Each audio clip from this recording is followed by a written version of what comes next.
Diego Bandido.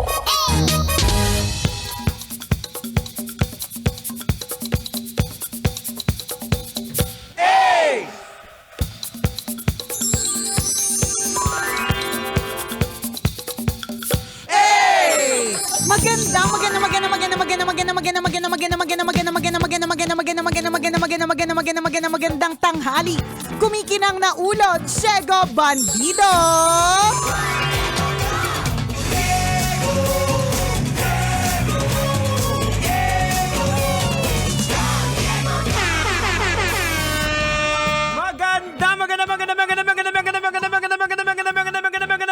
Magandang tanghali. Kumikinang ina.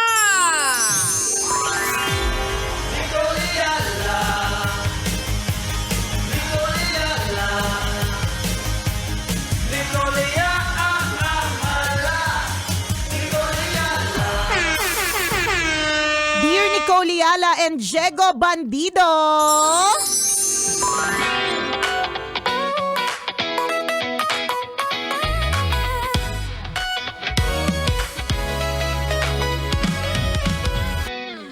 Akala ko po noon kapag ang asawa ko po ay hindi natutong magluto ay okay lang sa akin. Kasi laging sinasabi ni Nicole Yala na okay lang yun.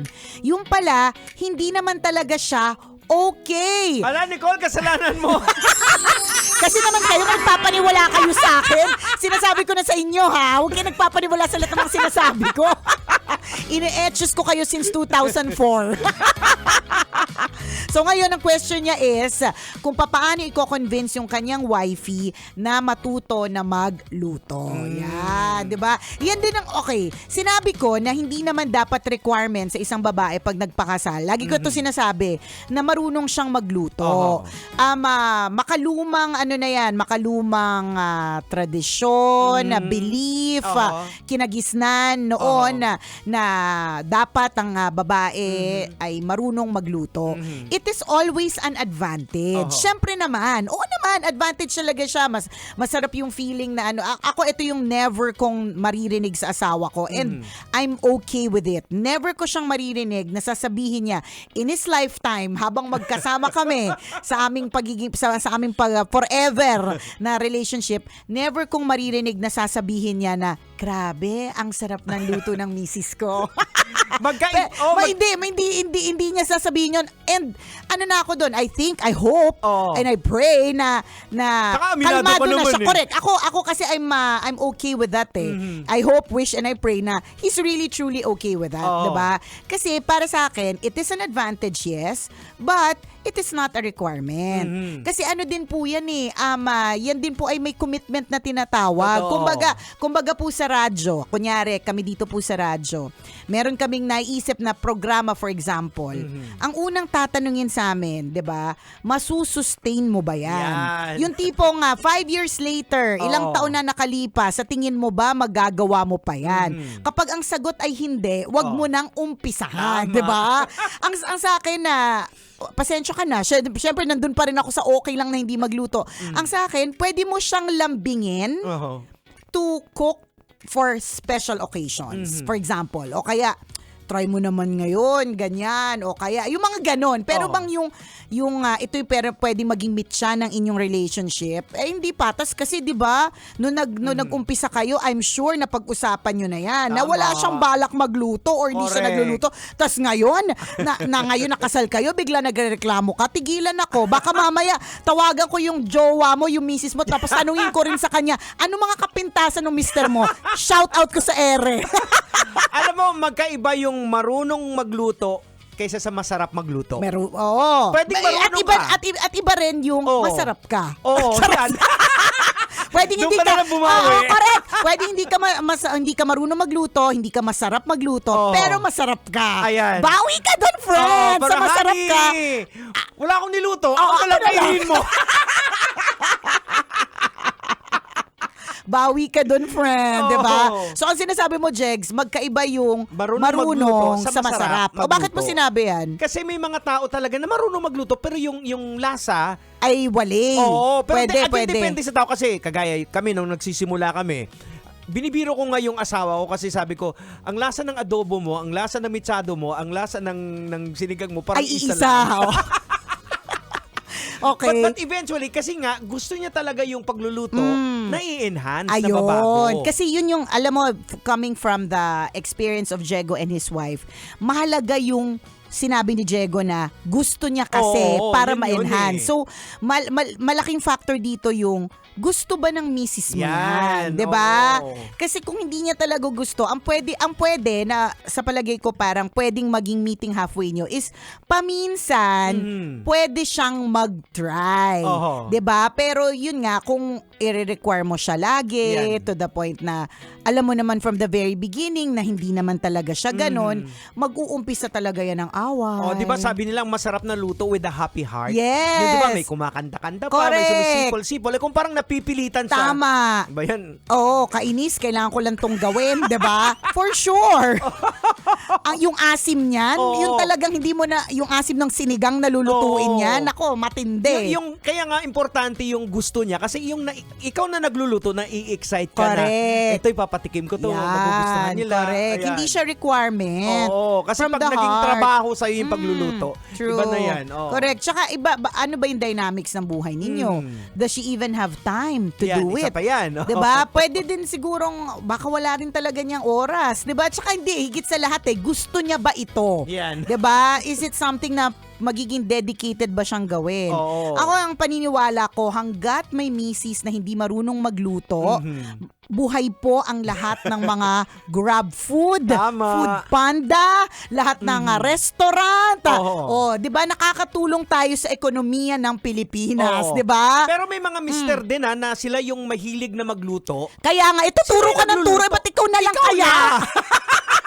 Makautos ka din kasi. Baka naman gusto mong ikaw yung mag-try. Oo. 'Di ba gumawa? Kasi ako nung mga early days ng pagsasama namin, ako nag-try din naman ako na gusto ko magluto eh. Nagtatanong ako sa guard namin na Oo. marunong magluto. Sabi ko paano ba magluto ng dinuguan? Nag-try din naman ako eh. Sabi Kaya ko, lang, kaya naman pero hindi kaya ng oras. yan, 'di ba Oo, may yun eh. Kaya ko magluto. There are Oo. considerations, Oo. 'di ba? May mga ganun pero 'di ba may at ang isa sa mga consideration talaga diyan oras, dedication, Oo. kung gusto, Yung focus mo rin ganyan. din. Kaya kagaya isang beses na sabi ng misis ko magluluto siya ng tawag dito yung yung mapait. Ampalaya. Oo. Sabi niya pakibalatan. So ang ginawa ko habang nanonood ako ng TV, Binabalatan mo. binabalatan ko. Oo. Nagulat sa ano hindi to? Hindi naman binabalatan. Ano ibig niya sabihin na TN? Oo. Ito mo sabi mo balatan.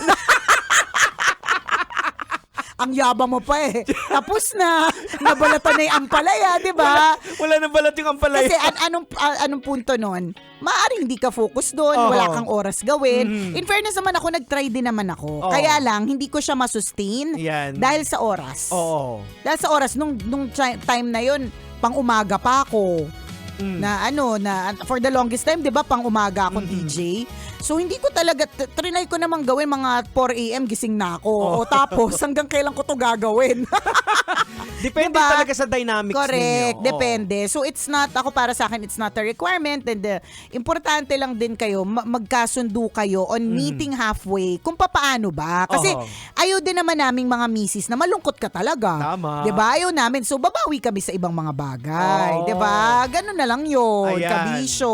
Oo. Kamainis sa misis mo, ako numero unong kukontak sa misis mo para tanungin sa kanya kung ano mga niya, kapintasan ng jowa mo.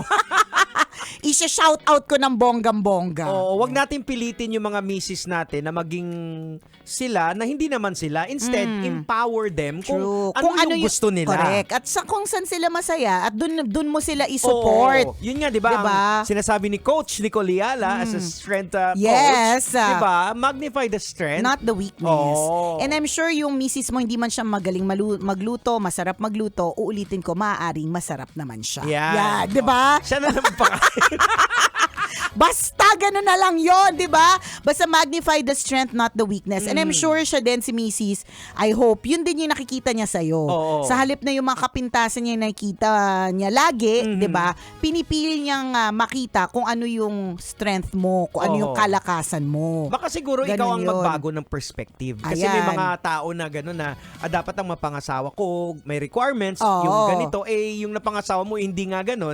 Siguro baka ikaw din pwedeng konting baguhin mo din yung Correct. expectation mo. Mag-a-adjust. Oo, mag-adjust. Ganyan. Alam nyo, important issues, take the strengths assessment test. Tama. And contact Coach Nicole PM nyo si Ayala. Nicole, kasi magbabago talaga buhay Correct, nyo. di ba? Hoy, Promise. papaliyubong galing, hindi mo pa tinitake yung test. Apaka-busy mong tao, ha? Nandito kasi Boss, nandito kasi yung presidente ng Philippine Chamber of Commerce, Oo. Candelaria. Tama, boss. Diba? Isipin mo ha, sabi ko sa kanya mag-take ka ng ano. Pero alam ko wala siyang oras. Sa dami ng, tingnan mo, recording studio artist siya ngayon. Bigyan mo ng oras. Oo. Promise, magugulat ka sa sarili mo. Correct. Tapos dun ka mag-a-anchor dun sa strength mo. Oo. Ganon. O basta kung dun sa mga ilang beses ko na to sinasabi, dun sa mga interesado, yan, PM na. Ayan, PM nyo, coach, magbabago yung buhay nyo, yung relationship, Ayan. trabaho, Correct. at ikaw mismo. Grabe no, makapag-promote ako. Kala mo naman ako may oras. Pagluluto nga, di ko magawa. Sige nga, Nicole, i-hire ka namin. Available ka ba? Hindi.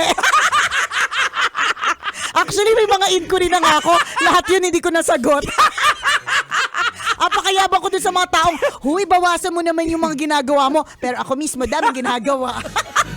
Invite ka ng invite. Hindi sumasagot sa hindi. Kasi walang oras. Kasi alam mo, iniisip ko, may nag-inquire. Hala, kailan ko kaya to gagawin? Pero yun ang pinakapunot dulo dyan, di ba? Magnify the strength always. Tama. Huwag yung weakness, kahinaan niya nga yun eh. Bakit Correct. tayo mag-focus doon? Kasama pa rin po ang kumiki ng ulo, Diego Bandido. At kumiki ng ina mo, Nicole Ayala. Kailangan pa bang i-memorize yan? Basic!